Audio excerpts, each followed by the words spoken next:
గురువుగారు మకర రాశి వారి రాజకీయ భవిష్యత్తు ఎలా ఉండబోతుంది? వాళ్ళు ఈ సార్వత్రిక ఎన్నికల్లో అధికారాన్ని సొంతం చేసుకోబోతున్నారా? మకర రాశి వారు కూడా కొంతమంది విజయాన్ని సాధించేటువంటి పరిస్థితులు కనిపిస్తున్నాయండి. అందులో ముఖ్యంగా వీరికి అష్టమాధిపతి రవి ప్రతికూలంగా సంచరిస్తున్నాడు. అలాగే చతుర్థ లాభాధిపతి కుజుడు కూడా వీరికి వ్యతిరేక ఫలితాలను అందిస్తున్నాడు. షష్టమ భాగ్యాధిపతి బుధుడు కూడా వీరికి వ్యతిరేకతను ఇచ్చేటువంటి ఫలితాలు ఇచ్చేటువంటి అవకాశం ఉంది.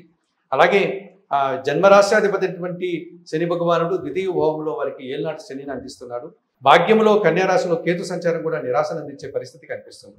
ఈ రకంగా 5 గ్రహాలు వారికి రవి, కుజుడు, బుధుడు, శని, కేతువు 5 గ్రహాలు వ్యతిరేకతను, వ్యతిరేక ఫలితాలని, వ్యతిరేక సంచారాన్ని అందించినప్పటికీ ప్రధానంగా తృతీయ వ్యయాధిపతి అయినటువంటి గురువు వీరికి పంచమ భావంలో వీరికి ఉన్నట్టుగా సమాజంలో గుర్తింపు, పేరు ప్రఖ్యాతులు, విజయము, వీరు అనుకున్నటువంటి పనులు వీరు ఏదైతే ఆశిస్తారో అవన్నీ ఆచరణ సాధ్యం కావడం, కార్యరూపం దాల్చడానికి అవకాశం కనిపిస్తోంది.